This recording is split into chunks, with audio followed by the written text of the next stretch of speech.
अस्सलाम वालेकुम Pakistan, welcome to power show with Maleeha Hashmi. नाज़रीन, आज मियां वाली के हवाले से बहुत ही दिलचस्प दिन रहा। वो मियां वाली जिसने 2002 में वज़ीर आज़म पाकिस्तान इमरान खान साहब को पहली मर्तबा MNA बनाकर पार्लियामेंट में अपनी नुमाइंदगी के लिए भेजा था, और उस वक्त इमरान खान साहब जो बातें किया करते थे मियां वाली के हवाले से कि जो उसका लैंडस्केप है, जो उसकी स्ट्रेटेजिक लोकेशन है, वो इमरान खान को बहुत अपील करती थी कि एक दिन ऐसा आएगा। उनका एक विजन था कि एक दिन मियां वाली को हम पूरी दुनिया में एक state of the art university वाला शहर बनाकर दिखाएंगे, एक ऐसा शहर बनाकर दिखाएंगे कि जहां पर उनका इंफ्रास्ट्रक्चर का निज़ाम भी बहुत ज़बरदस्त होगा, जहां पर तमाम तर बेहतरीन सहूलियात मिलेंगी। और लोग उस वक्त बहुत हंसी उड़ाया करते थे कि ये कैसी बातें करते हैं इमरान खान साहब, ये तो बिल्कुल इम्पॉसिबल बात है कि ये दूर दराज इलाके में किसने इन्वेस्ट करना है आकर। और फिर अल्लाह की शान कि आज वाकई नमल कॉलेज की दुनिया मिसाल देती है। और आज इमरान खान साहब ने जो बड़े ज़बरदस्त पैकेजेस भी अनाउंस किए हैं, उस हवाले से भी आज बात करेंगे। सबसे पहले तो मैं आपको दिखाना चाहूँगी कि आज से 21 साल कबल इमरान खान साहब मियां वाली की आवाम से क्या वादा कर रहे थे, और दुनिया को उन्होंने अपने एक छोटे से इंग्लिश वीलॉग की मदद से किस मियां वाली को एक अट्रैक्टिव जगह बनते हुए वो देख रहे थे, किस तरह इस चीज का इजहार किया। Let's watch. Inshallah, of the biggest knowledge city in Pakistan. The land stretches for miles and miles ahead in this wilderness, where I hope there will be medical schools, there will be engineering schools, there will be textile schools. It will become the center of education in Pakistan, in a beautiful environment where you have a lake, where the students will have recreation, and then you see the Salt Range, one of the oldest rock structures in Pakistan, with the oldest historical monuments lying up in these ranges. And of course then there's this road which goes all the way to Islamabad, and the other way it goes to the Indus Highway and also to the tribal areas of Pakistan, specifically Waziristan. जी, तो ये थे इमरान खान साहब जो 21 साल पहले मियां वाली के हवाले से अपने ख्वाब का इजहार कर रहे थे कि एक दिन ऐसा आएगा जहां हम देखेंगे कि बड़ी ज़बरदस्त तालीमी इंस्टीट्यूट्स भी होंगे, मेडिकल स्कूल्स होंगे, इंजीनियरिंग स्कूल्स होंगे, इंफ्रास्ट्रक्चर का निज़ाम बेहतर होगा। और आज डिस्ट्रिक्ट डेवलपमेंट बजट के तहत इमरान खान साहब ने जब जो दौरा किया है, उसमें उन्होंने मियां वाली को 11 अरब 39 करोड़ रुपए सिर्फ जुबानी कलामी नहीं दान किए, बल्कि वाकई में अप्रूव कर दिए हैं, जिसमें तालीम का निज़ाम बेहतर किया जाएगा, उसके तहत इंफ्रास्ट्रक्चर डेवलपमेंट की जाएगी, कुछ सरकारी बिल्डिंग्स जो कि खस्ता हाली का शिकार है उनको बेहतर किया जाएगा, सड़कों की तामीर और मरम्मत का काम किया जाएगा। और सबसे इंपॉर्टेंट बात जो मियां वाली की आवाम का एक बड़ा मसला रहा है कि पानी की फराहमी और निकासी, उस हवाले से भी बड़ी ज़बरदस्त आज जो पैकेज अनाउंस किया गया उसमें कहा जा रहा है कि इस पर तेजी से काम करने की वजीर आजम ने हिदायत जारी की हैं। और इसके अलावा फॉरेस्ट पार्क का कयाम भी अमल में लाया जाएगा, जिसके हवाले से 17 करोड़ रुपए एलोकेट किए गए हैं। तो ये बहुत इंटरेस्टिंग डेवलपमेंट्स हैं। 31 किलोमीटर लंबी एक सड़क का जो पहला फेज है, जिसमें 31 किलोमीटर फिलहाल कंप्लीट हो चुके हैं उस सड़क के, वो मियां वाली, खुशाब और सरगोदा को कनेक्ट करती हुई एक सड़क है, और उसकी आज कंप्लीशन पर इमरान खान साहब ने उसको इनॉग्रेट किया। आज के प्रोग्राम में हमें ज्वाइन करेंगे अतर काजमी साहब, पाकिस्तान के मायानाज सहाफ़ी और तज्जिया निगार हैं, और इनके साथ साथ हमें ज्वाइन करेंगे ब्रिगेडियर रिटायर्ड हारिस नवाज साहब। इन दोनों मोअज़्ज़िज़ मेहमानों से पाकिस्तान की मौजूदा पॉलिटिकल सिचुएशन समझने की कोशिश करेंगे, और इस चीज पर भी गौर करेंगे कि वो PDM जो मिलकर इमरान खान साहब का धड़न तख्ता करने चली थी, वो आखिर जब खुद ही एक दूसरे को अब इस धरती के खिलाफ कहने लगी है, तो ये अंजामे गुलिस्तां क्या होगा। अतर काज़मी साहब, सबसे पहले तो मियां वाली की आज की डेवलपमेंट को आप किस तरह से देखते हैं? PTI आज तो हैशटैग चला रही है सोशल मीडिया पर, बहुत से, बल्कि अवाम की भी एक काफी कसीर तादाद हमने देखी कि मियां वाली कप्तान का के नाम से जो हैशटैग चला है उसमें बहुत लोगों ने पार्टिसिपेट किया है।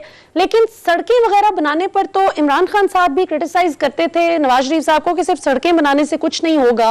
इसी तरह नून लीग भी आज क्रिटिसाइज कर रही है कि आप भी सड़कें बना रहे हैं, महंगाई को पहले कंट्रोल करें। Your take on that. देखिए, कोई भी जो सियासी हुकूमत होती है, उसकी जो लेजिटिमेसी होती है वो आवाम से होती है। अब इमरान खान साहब का अपना हवाई हल्का भी है मियां वाली, और आपको पता है कि मियां वाली की बड़ी सिग्निफिकेंस है पाकिस्तान तहरीक इंसाफ की पॉलिटिक्स के अंदर। खान साहब की आपने वीडियो भी दिखाई, 20-22 साल पहले वो जिस किस्म के प्लान्स का जिक्र कर रहे थे मियां वाली के हवाले से, ये शो करता है कि मियां वाली का एक खास मुकाम है उनके खान साहब के दिल के अंदर। इसी वजह से उनकी कोशिश है कि वहां पे जितने भी तरक्याती काम हो वो जल्द मुकम्मल हो। और आगे एक वजह ये भी है कि इलेक्शंस भी आने वाले, खान साहब ने वहां से इलेक्शन लड़ना है और वो बड़ा एक हल्का है, तो वहां पे जितने भी काम होंगे उसका फायदा होगा। लेकिन जो अपोजिशन की तनकीद है, अपोजिशन तनकीद करती है, खान साहब भी तनकीद करते हैं। देखिए, सड़क बनाने के ऊपर तनकीद नहीं करता, लेकिन जो तनकीद होती थी, तनकीद ये होती थी कि सारी तरह लाहौर के अंदर हो रही, सारी तरह की बड़े बड़े शहरों के अंदर हो रही है, जो दूर दराज के इलाके हैं वहां पे क्यों नहीं पैसा खर्च हो रहा, तो जनूबी पंजाब है वहां पे क्यों नहीं पैसा खर्च हो रहा। और जो इसी तरह अगर आप सिंध की बात करें, अंदरूनी सिंध जो सड़कों की हालत है वो पता है। और पिछले दिनों खान साहब ने जो इफ्तिताह किया ग्रीन लाइन बस का, उसमें भी वफाकी मिनिस्टर ने वहां पे बात की कि पीपल्स पार्टी ने 1 किलोमीटर भी मोटरवे नहीं बनी। तो तनकीद करते हैं सभी ऊपर, लेकिन यहाँ पे जो फर्क ये है कि इमरान खान साहब ने सिर्फ अपने हल्के के ऊपर जोर नहीं दिया। ये नहीं है कि वो बाकी तमाम लोगों पे चीजें खत्म हो चुकी हैं और सब कुछ मियां वाली के ऊपर हो रहा है। आपने देखा सेहत कार्ड हो या जो दीगर हो, वो पूरे पाकिस्तान के अंदर बुलाने की कोशिश कर रहे हैं। और मेरे ख्याल में ये एक अच्छा कदम है। और इसमें जो मौजूदा है उसको ये फर्क नहीं करना चाहिए कि उनका हल्का है, ये किसका हल्का है। जो जिसका भी हल्का है, जो भी जीतता है, ये पाकिस्तान के हल्के हैं, पाकिस्तान के अवाम है, और उनको रिलीफ पहुंचाना, उनके लिए तरक्याती काम करना इस हुकूमत की जिम्मेदारी है। और एक तरह से जो आज काम किया गया, मैं तो इसको अच्छी नजर से ही देखूंगा, और दीगर हल्कों में भी ये होना चाहिए। ग्रीन लाइन सर्विस का जो जिक्र किया, तो वो तो बहुत ही दिलचस्प अब मंजर था कि नून लीग कह रही थी कि ये हमारी बस है, पीटीआई कहती है कि हमारी बस है, हमने इस प्रोजेक्ट को कंप्लीट किया है कामयाबी के साथ, जबकि पीपल्स पार्टी इंटरेस्टिंगली इनफ नाम ही नहीं ले रही कि भाई हमारा भी कोई क्रेडिट है। वो तो इस कदर साइड पर खड़े होकर बस तमाशा देख रहे हैं इस लड़ाई का, वो क्लेम भी नहीं कर रहे कि हमारा इसमें कोई लेना देना है। तो आपको क्या लगता है कि इसमें ऐसी लड़ाई की नजर कर देना चाहिए ऐसे अच्छे प्रोजेक्ट को, या फिर कोई हेल्थी कॉम्पिटिशन करके एक दूसरे से इन चीजों में सबकत लेकर जाने की कोशिश करनी चाहिए? देखिए, ये लम्हा फिक्री है। वो जमात जो 13 साल से वहां इक्तदार में है, उसने कराची के अंदर, आपने कोई आज की बात नहीं, आप 2014-15 से इनके बयानात सुन लें। जब कायम अली शाह साहब वजीर आला थे, उस वक्त भी ये कहते थे कि हम ये इस तरह का सिस्टम लेके आ रहे हैं, बसें लेके आ रहे हैं। नासिर शाह साहब ने कितनी दफा टीवी के ऊपर बैठ के प्रोग्राम्स के अंदर कहा है कि जी 600 बसें एक महीने में आ रही हैं, बार बार इस तरह का जिक्र कर रहे हैं। लेकिन इन लोगों ने जो हाल किया कराची के अंदर ट्रांसपोर्ट सिस्टम का, वो हमारे सामने है।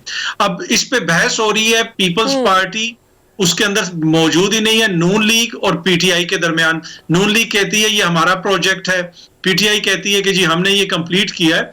लेकिन जिस बेशर्मी का मुजाहरा पीपल्स पार्टी वाले कर रहे हैं, और वो ये कह रहे हैं नहीं जी क्रेडिट नून लीग को जाता है।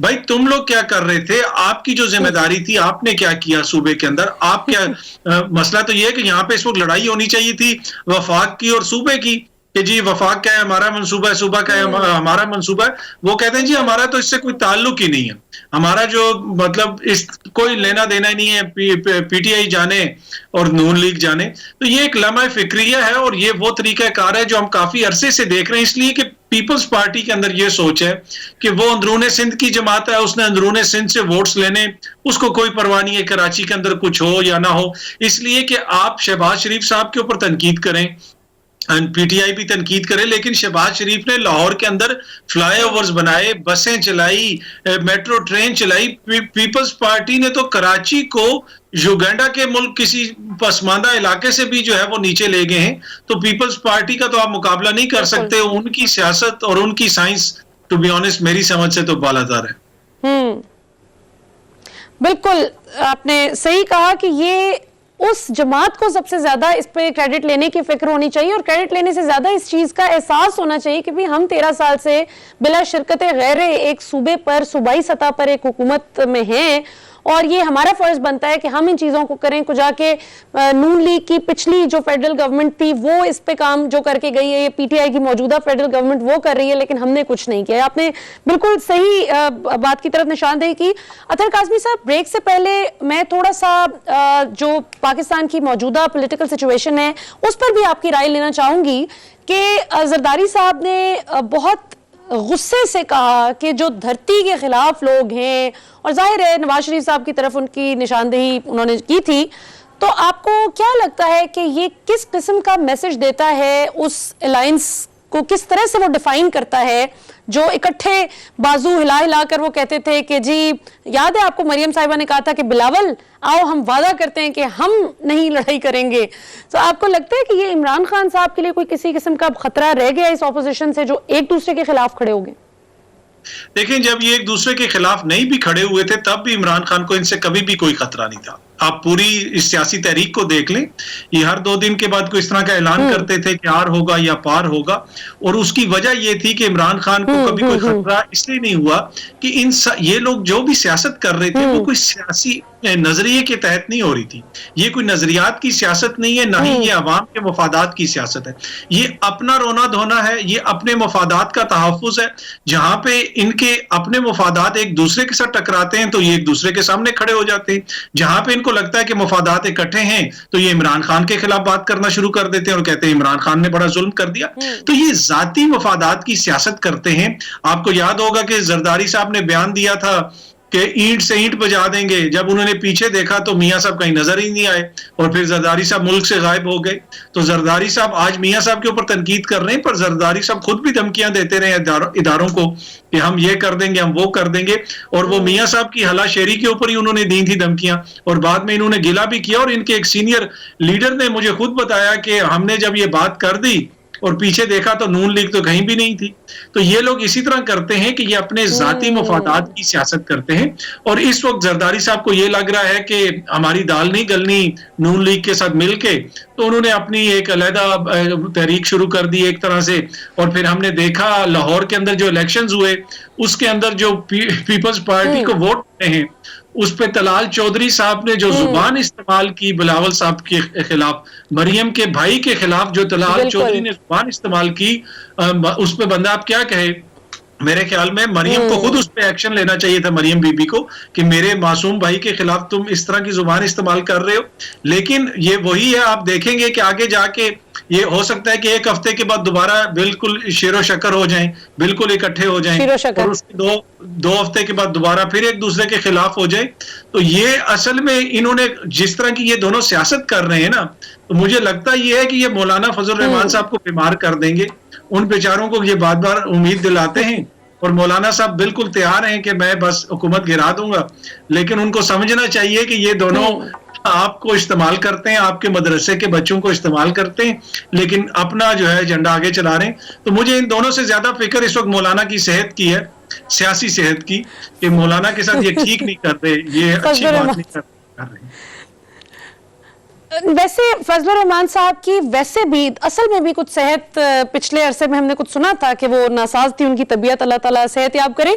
अच्छा अतर काज़मी साहब, इसमें इनकी जाहिर है कि इनका जो अलायंस है वो पीपल्स पार्टी को भी समझ आती है कि 2008 से जो 13 का उनका दौर था उसमें अगर आपको याद हो तो फेडरल हुकूमत जब पीपल्स पार्टी की थी, नून लीग की पंजाब में गवर्नमेंट थी, तो बहुत ही friendly opposition, you scratch my back I scratch yours के फॉर्मूले के तहत इन लोगों ने हुकूमत की।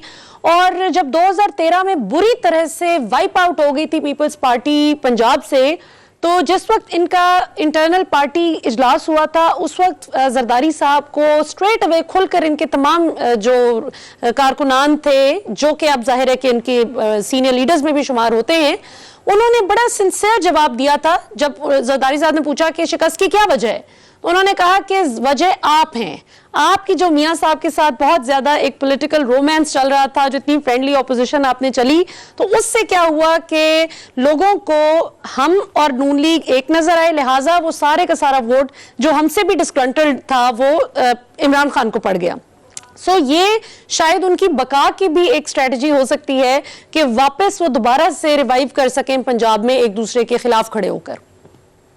देखिए, जरदारी साहब के हवाले से बार बार ये कहा जाता है कि जी बड़ी बेहतरीन वो सियासत कर रहे हैं, लेकिन अगर जब से आप देखें उन्होंने पीपल्स पार्टी की कमान संभाली है, पीपल्स पार्टी वो पार्टी जो पूरे पाकिस्तान की जमात थी, वो अंदरूने सिंध के चंद इजला तक महदूद होकर रह गई है।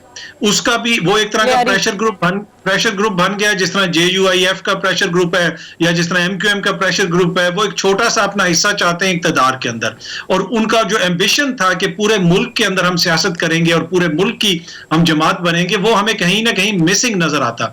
और उसमें ज्यादातर आप लोग कसूरवार करार देते थे आसिफ अली जरदारी साहब को और उनकी सियासत को, लेकिन अब उनको भी ये अंदाजा है कि अगर उन्होंने अपनी सियासत को कौमी सतह के ऊपर सियासत करनी है तो उनको नून लीग के खिलाफ भी बात करनी पड़ेगी, नून लीग के खिलाफ बढ़ चढ़ के इलेक्शन भी लड़ना पड़ेगा। लेकिन ये जो NA 133 में उनको वोट पड़े हैं ना, जनरल इलेक्शंस में ये उनको वोट नहीं पड़ेंगे। ये मैं आपको अभी भी बता दूं कि जनरल इलेक्शंस में अगर वो इस उम्मीद से लगाए बैठे हैं कि वो उनको पूरे पाकिस्तान के अंदर वोट पड़ेंगे, तो वो जिस तरह नजम सेठी साहब ने कहा था कि वो जुगनू मोहसन साहिबा सिंध के अंदर से गुजर रही थी, तो हर बंदे ने उनको रोक रोक के कहा कि पीपल्स पार्टी बेहतरीन काम कर रही है। तो वो मेरे ख्याल में वो वाले लोग जो उनको मिले थे जिन्होंने कहा कि पीपल्स पार्टी बेहतरीन काम कर रही है, वो लोग अगर पंजाब में आ जाएं तो शायद कोई वोट पड़ जाए पीपल्स पार्टी को।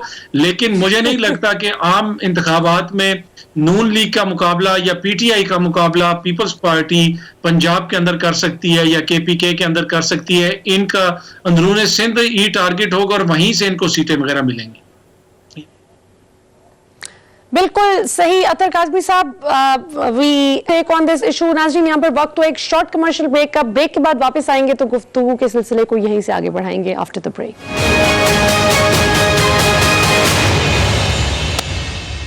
वेलकम बैक नाज़रीन, हमारे साथ मौजूद हैं अतर काज़मी साहब और अभी हमें ज्वाइन कर रहे हैं ब्रिगेडियर रिटायर्ड फारूक हमीद साहब। ब्रिगेडियर साहब, पहले सेगमेंट में हम बात कर रहे थे अतर काज़मी साहब से कि ये जो इमरान खान साहब के खिलाफ ऑपोजिशन जमातें इकट्ठी यकजा होकर निकली थी, अब इनकी आपस में फूट पड़ना शुरू हो गई है। तो क्या आपको लगता है कि ये सिर्फ हाथी के दांत खाने के और दिखाने के और हैं, या फिर एक्चुअली आपको लगता है कि अब पीपल्स पार्टी और नून लीग की राहें जुदा हैं?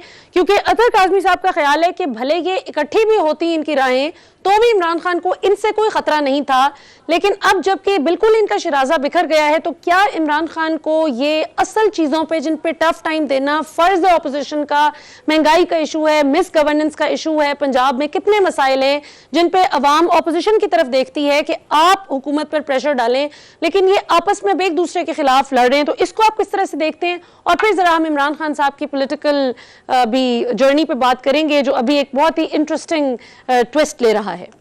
जी बिस्मिल्लाह, बहुत शुक्रिया। नहीं, ये बात तो अब बड़ी क्लियर हो गई है कि पीपल्स पार्टी के जो उनके अपने कोई पॉलिटिकल ऑब्जेक्टिव्स हैं जिनको वो फॉलो कर रहे हैं, इसी तरह जो PMLA हैं उनके अपने पॉलिटिकल ऑब्जेक्टिव्स हैं। फजलुर रहमान साहब जो है वो अपना वो PDM के प्लेटफॉर्म को इस्तेमाल करना चाह रहे हैं। तो मुझे तो नहीं लग रहा कि कोई किस्म की कोई यूनिफाइड मूवमेंट होगी जिसमें पीपल्स पार्टी ज्वाइन कर देगा PDM को। अभी तक तो वो चीज नजर नहीं आ रही। वो they very well establish in Sindh में उनकी गवर्नमेंट जो है वो रवा दवा है, सारे there in fully in control over there as far as the government is concerned. और जो उनकी सूरत हाल है, तो लिहाज जरदारी फैमिली जो पूरे वहां पे गाइड कर रही है, तो मेरा नहीं ख्याल है कि वो चाहेंगे कि अभी एकदम कोई इन हाउस चेंज आए या कोई ऐसे मामला हो या कोई एजुटेशन, भरपूर एजुटेशन से गवर्नमेंट को गिराया जाए। वो उनको पता वो हो नहीं सकता।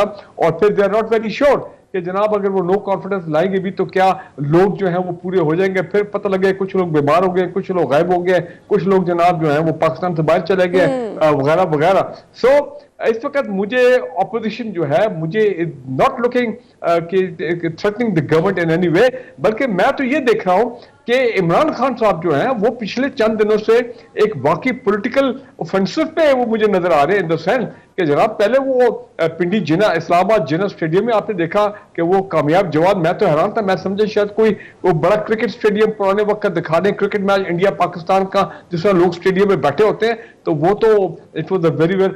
इस महंगाई के दौर में पता लगता ना कि या तो लोग ना आते और अपने नाराजगी का इजहार करते, लेकिन वो तो पैक्ड कैपेसिटी स्टेडियम था।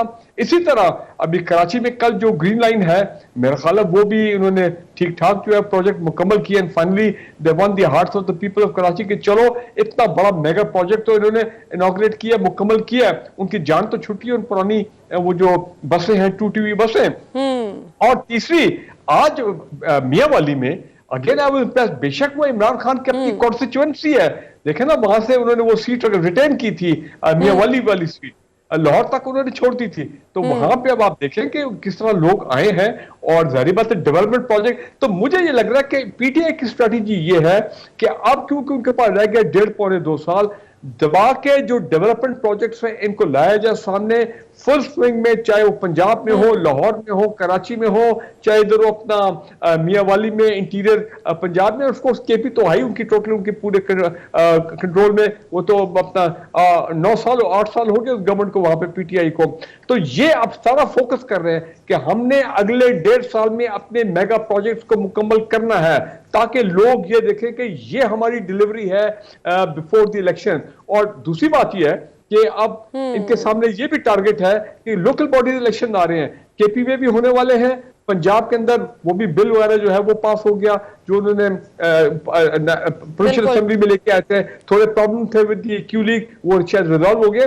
और सिंध के अंदर भी आज आप देखें ना, बड़ा हंगामी तौर पर उन्होंने बिल जो है वो लोकल गवर्नमेंट का किया है, वो कि वहां पे हंगामा पड़ा हुआ है। लेकिन अब मैं देख रहा हूं तमाम ये major political party, PTI, Peoples Party, PMLN, इस वक्त उनका फोकस है कि भाई local body, local government election में हम कितना जो है अपना पावर शेयरिंग, अपना हिस्सा जो है पावर का ग्रैब कर सकते हैं। तो लिहाजा इस वक्त मेरे ख्याल में वो 23 मार्च की मूवमेंट जब आएगी देखी जाएगी। Many slip between the cup and the lip, क्या हालात होते हैं पाकिस्तान में, एवरीडे पाकिस्तान की पॉलिटिकल डायनामिक्स जो है वो चेंज होती है। लेकिन फोकस इनका भी होना है लोकल गवर्नमेंट, मेयर के इलेक्शन, कराची का मेयर कौन होगा, इस्लामाबाद का मेयर कौन होगा, लाहौर का मेयर कौन होगा, वगैरह वगैरह। तो यहाँ पे पॉलिटिकल पार्टीज का सही मुकाबला जो है सामने आएगा। PDM is not going to be there as an election alliance, वो तो बात सामने क्लियर हो गई है। अब जो पॉलिटिकल पार्टीज के आपस में एक बड़ी पॉलिटिकल, मैं समझता हूं एक जंग होगी, और ये लोकल गवर्नमेंट है। जब लोकल गवर्नमेंट खत्म होगी उसके बाद किसी के पास टाइम नहीं होना। मैं बता रहा हूं एहतजाज थोड़े बहुत चलते रहेंगे, लेकिन फोकस होगा 2023 के जनरल इलेक्शंस के ऊपर। ये है सूरत इलेक्शंस। बिल्कुल बिल्कुल सही, और मैं बिल्कुल सही। अतर काज़मी साहब, मैं पीपल्स पार्टी के हवाले से एक बात कह दूं, पीपल्स पार्टी ने एक अच्छा पॉलिटिकल इनिशिएटिव शुरू किया है फॉर रिवाइवल इन पंजाब, लेकिन मैं समझता हूं कि वो अभी तक ख्वाब है। इनको थोड़ा अपना हौसला मिला है L133 के रिजल्ट से, लेकिन जरदारी साहब और बिलावल को मैं थोड़ा क्रेडिट देता हूं कि यस उसने 2-3 साल मेहनत की है और पंजाब में कोशिश की है कि कुछ मामला रिवाइव हो। शायद साउथ पंजाब में कोई थोड़ा उनको फायदा हो जाए शायद। अब क्योंकि याद रखें, अगर पीपल्स पार्टी ने पावर में आना दोबारा इस्लामाबाद में अगले जनरल इलेक्शन के बाद, तो they have to have a good number of seats from Punjab also. सिर्फ सिंध की वो जो सीटें हैं, और जिसमें मैं आपको बता रहा हूं ये जो ऑपोजिशन है, पीटीआई, ये सारे आएंगे, इस दफा वहां पे भी डेंट पड़ेगा अपना पीपल्स पार्टी को सिंध में अगले इलेक्शन में भी। वो तो खैर लोकल गवर्नमेंट में भी थोड़ा बहुत पता लग जाएगा, लेकिन रिवाइवल इतना आसान नहीं होगा पंजाब में, क्योंकि पीपल्स पार्टी की माजी का जो माजी है, जिस तरह इन्होंने सिंध को गवर्न किया है पिछले 13 साल में, कि मैं हैरान हूं कि छोड़ दें ग्रीन लाइन को। भाई मैं कहता हूं जालिमो, खुदा के बंदो, कम से कम रेस्क्यू 1122 जो है, जो आजकल पंजाब के हर शहर में है, केपी में है, वो तो कम से कम एम्बुलेंस ले आते हैं सिंध में इन द लास्ट 13 ईयर्स। तो लिहाजा मैं आपको बता रहा हूं कि पीपल्स पार्टी को भी पता है it is not going to be smooth sailing in the 2023 election, इसलिए पंजाब पे वो फोकस कर रहे हैं। और पंजाब में फोकस करने के लिए उनको पीएमएलएन को टारगेट करना पड़ेगा, पीएमएलएन को उनको के खिलाफ निकलना पड़ेगा भरपूर तरीके से, ताकि उनका वोट बैंक को तोड़ा जाए।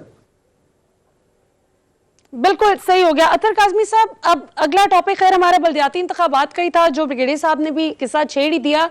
आपको क्या लगता है कि बल्दियाती इंतखाबात में किस जमात का पलड़ा सबसे ज्यादा भारी होगा, और क्या ये जो महंगाई का फैक्टर है इसका इमरान खान साहब की जीत या शिकस्त पर बल्दियाती इंतखाबात में कोई फर्क पड़ता हुआ आप देख रहे हैं?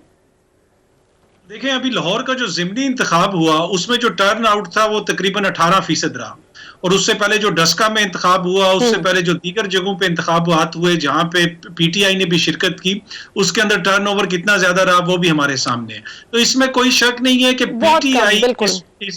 पीटीआई इस वक्त एक ऐसी जमात है कि अगर वो इंतखाबात में हिस्सा लेगी तो उसमें अवाम की शिरकत तो भरपूर होगी।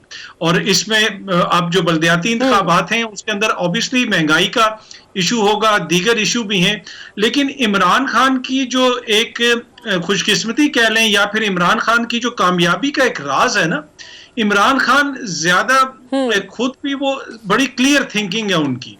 वो जो कुछ लोग होते हैं ना जो अपने जहन के अंदर ही सिनिस्टर मंसूबे बनाते रहते हैं, उसके ऊपर सोचते रहते हैं कि अच्छा ये तो मेरे खिलाफ साजिश हो जाएगी, सहाफियों को बुला के पूछते रहते हैं। अगर राहील शरीफ सऊदी अरब जाएगा तो नवाज शरीफ 4 सहाफियों को बुला के पूछना शुरू हो जाएंगे, यार ये क्यों गया, इसकी क्या वजह हो सकती है। तो इमरान खान इस तरह की चीजों को सोचते नहीं है, ना वो कोई अपने जहन के अंदर ही वो ख्याली पुलाव बना के हुकूमत के खिलाफ साजिश हो रही है, अब महंगाई आ गई है तो अब ये हो जाएगा। वो एक क्लियर कट सोच के मुताबिक चलते हैं और ये सबसे बड़ा बेनिफिट है उनकी हुकूमत का। अगर आप देख लें जिस दिन ये हुकूमत आई थी उसी दिन सहाफियों ने इसको नाकाम करार दे दिया था, कहा था कि जनाब जून में इंतखाबात हो रहे हैं। अब दोबारा जो है सहाफी इस तरह की ट्वीट्स कर रहे हैं कि जो इंतखाबात का नाम आएगा या कोई अदम एतमाद की तहरीक आएगी तो लोग नून लीग के टिकट लेने के लिए दौड़ना शुरू हो जाएंगे।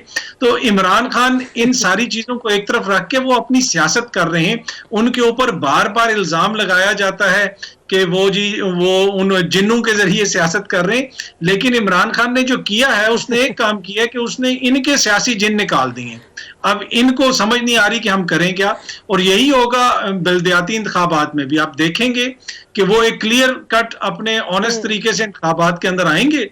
उसके अंदर ऑब्वियसली महंगाई से कुछ असर पड़ेगा, और जो भी हुकूमत होती है हुकूमत से लोगों के शिकवे होते हैं, किसी को नौकरी नहीं मिलती, किसी का कोई काम रुका होता है, वो तो डिसएडवांटेज हर सिटिंग हुकूमत को होता है। लेकिन जो ऑपोजिशन की हालत है ना, मुझे नहीं लगता कि बल्दियाती इंतखाबात में कोई बहुत बड़ी उनको विक्ट्री मिलेगी।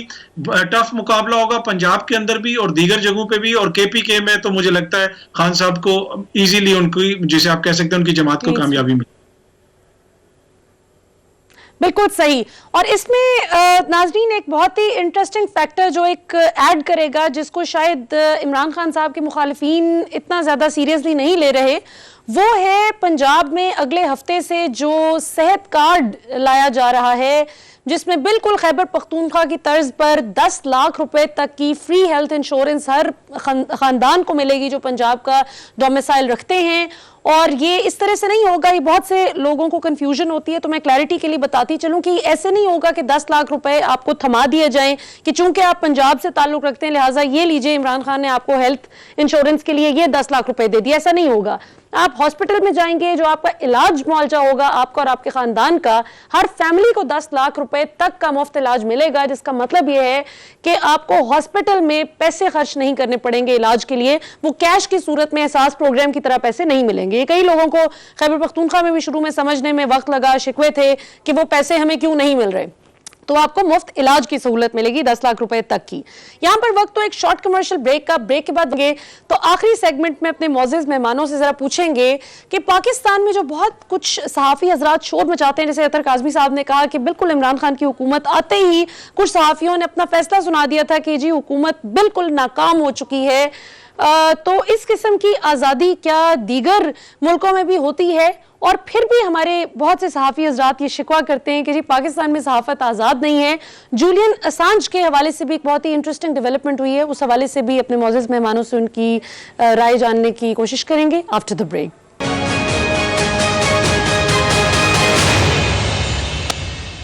वेलकम बैक नाजरीन, बात कर रहे हैं मुख्तलिफ इंटरेस्टिंग इशूज़ पर जो पाकिस्तान की सियासत पर इस वक्त रूनुमा असरअंदाज हो रहे हैं। जो सियासी वाक़यात रूनुमा हो रहे हैं उन पर भी हम थोड़ा सा उनको असेस करने की कोशिश कर रहे हैं कि हालात किस तरफ जा रहे हैं। ब्रिगेडियर साहब, इससे पहले कि मैं ज़रा सहाफ़त वाली चीज़ पर अतर काज़मी साहब से उनका वैल्यूएबल इनपुट लूँ, मैं चाहूँगी ज़रा राना शमीम के हवाले से आप अगर अपना तज्ज़िया शेयर कर सकें, और फिर अतर काज़मी साहब भी, कि किस तरफ आपको लग रहा है कि किस करवट ऊंट बैठने जा रहा है, क्योंकि मंडे तक का टाइम मुअज़्ज़ज़ अदालत ने दे रखा है, इस्लामाबाद हाई कोर्ट ने राना शमीम साहब को, कि वो अपना ओरिजिनल बयान हल्फी लेकर आ जाएं और सबमिट कराएं अदालत में। तो अगर वो नहीं करा पाते तो जाहिर है कि इसमें उनको फिर फर्द जुर्म भी उन पर आयद हो सकती है। तो आपको लगता है कि नवाज शरीफ साहब को जो बचाने के लिए या उनको मजलूम जाहिर करने के लिए जो एक पूरा एपिसोड चला था, वो उनको मजीद फंसवा रहा है?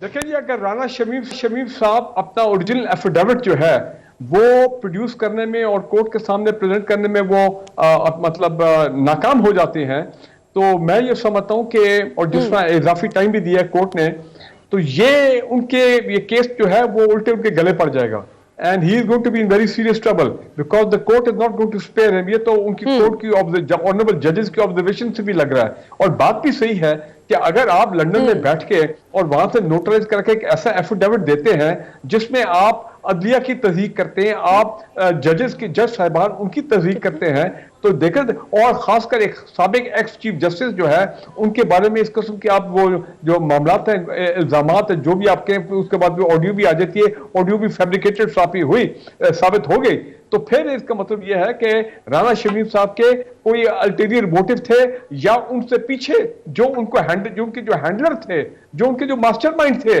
जिन्होंने उनसे ये काम कराया, उनके कोई अपने खास अजाइम थे जो अचीव करना चाहते थे अपने केस में। मैं समझता हूं कि अगर एफिडेविट वाला मामला फेल हो गया, शरीफ फैमिली को, नवाज शरीफ साहब को, उनको बड़ा नुकसान होगा, धचका पहुंचेगा उनका जो अपना केस चल रहा है इस्लामाबाद हाई कोर्ट में। और दूसरा मैं ये कहता चलूं, राना शमीम साहब के जो बेटे हैं, मेरा ख्याल है उन्होंने भी कोई अपना कसर नहीं छोड़ी है राना शमीम साहब की ये जो अपना उनको जो एम्बेरस किया जा रहा है कि उनके नैया डुबोने में। जी हाँ, कि उनके मोटिव्स क्या हैं और वो क्या चाहते थे, कौन उनके पीछे है, कौन जो है क्या वो अचीव करना चाह रहे हैं, तो वो सारे मामला जो है, और मेरा ख्याल ऑनरेबल जजेस की ऑब्जर्वेशन से मुझे लग गया, नजर आ रहा है कि उनको पता लग गया कि भाई ये सारा एक ड्रामा रचाया जा रहा है, एंड जिसका टारगेट जो है वो अदलिया, जो है judiciary, end of course the honourable जजेस, चीफ जस्टिस हुई है। लेकिन मैं एक बात कहना चाह रहा हूं, वो पिछले सेगमेंट में रह गया। देखें, अगर इमरान खान जिन्होंने अनाउंस किया है कि जनाब कराची का K4 का पानी का मंसूबा जो इतने सालों से अल्तवा में है, धीरे धीरे चल रहा है, वो कहते हैं 15 महीने में हम इसको मुकम्मल करेंगे, FW को वो खास इंस्ट्रक्शन देंगे वगैरह वगैरह कि उनसे मुकम्मल कराएंगे, और वापदा ये तमाम इदारों से। अगर वो ये K4 का मंसूबा मुकम्मल कर लेते हैं अगले इलेक्शन से पहले, ये एक बहुत बड़ी कामयाबी होगी। He will win the heart and mind of the people of Karachi. Karachi में पानी और ये ट्रांसपोर्ट जो है, बड़े दो इंपॉर्टेंट मसले वहां पे। और दूसरी बात, मैं आज बड़ा खुश हुआ कि पंजाब के अंदर, खासकर लाहौर में 8 से 10 बड़े हॉस्पिटल जो है वो इस वक्त डिफरेंट स्टेजेस ऑफ अपना कंस्ट्रक्शन में है। तो देखें, मैं सिर्फ ये कह रहा हूं, उम्मीद करते हैं कि महंगाई के ऊपर ये कंट्रोल करेंगे, और उम्मीद करते हैं कि 15 दिसंबर को जब नए पेट्रोल के रेट्स आएंगे, अपना पेट्रोल के रेट्स आएंगे, तो उसमें एक वाज़ेह कमी हम देखेंगे जिसमें आवाम को रिलीफ मिलेगा। और एक आखिर बात मैं कहना चाह रहा हूँ, देखिए, एहसास प्रोग्राम की सानिया साहिबा, मैं बड़ा खुश होता हूँ जब मैं उनके वो प्रोग्राम देखता हूँ। ये एक साइलेंट रेवोल्यूशन है। ये सेहत कार्ड तो सिर्फ एक एस्पेक्ट है ना, और भी बड़े बड़े इनके प्रोग्राम चल रहे हैं जिसमें ये लाखों करोड़ों लोगों तक ये जा रहे हैं, उनको बेनिफिट दे रहे हैं, रोजगार स्कीमें, इसके बाद ये लोन स्कीम, ये कामयाब जवान प्रोग्राम भी है इसमें। बिल्कुल जी, कामयाब जवान। तो इसका इफेक्ट आपको लोकल गवर्नमेंट इलेक्शन में भी नजर आएगा, इसका इफेक्ट आपको 2023 के इलेक्शन में भी आएगा। और अच्छी खबर यह है कि इलेक्शन कमीशन ऑफ पाकिस्तान वो मेंटली उसने एक्सेप्ट कर लिया है कि उन्होंने अगले इलेक्शन जो है वो ईवीएम पे कराने। अब वो कह रहे हैं, अच्छा जी, वो इस्लामाबाद में फला इलेक्शन करने, उसके लिए 8,500 ईवीएम हमें दे दें। बिल्कुल ठीक, बिल्कुल सही। ब्रिगेडियर साहब, चूंकि हमारे पास वक्त की किल्लत है, आपका इनपुट आ गया। अतर काज़मी साहब, आपके पास क्लोजिंग रिमार्क्स चाहिए। एक तो राना शमीम साहब की एपिसोड, आपको क्या लगता है कि ऊंट किस करवट बैठेगा, और दूसरा जूलियन असांज के केस पे भी जरा हमारी आवाम को बताइए, क्योंकि आप इसमें काफी माहिर, आपका तज्जिया मैंने सुना है, कि क्या फर्क है पाकिस्तान की